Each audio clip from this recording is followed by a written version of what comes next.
You see, we look at everything from a micro level instead of a macro level.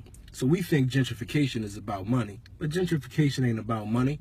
With everything that they spending to buy lots and build up in completely dilapidated spots, they could have built cities wherever they wanted to. So then the question becomes, why do it in black cities? Well, what happens with gentrification? In gentrification, they move in and they push the old people out. So where do the old people go once gentrification happens? What area is designated for the old residents who can no longer afford to live in this area for them to move into now? There is no area for them to move into.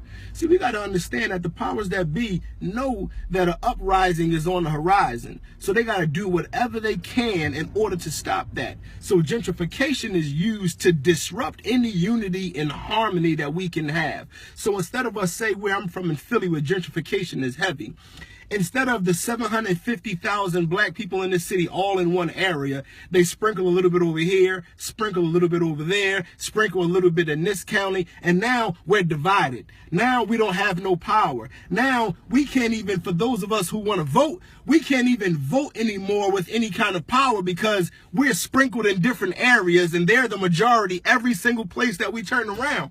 So gentrification is not about developers making money. Gentrification is about taking black people, separating them, making sure they're no longer with their neighbors, the ones that they will fight with and fight for, and using that as a tool in order to keep us from uprising.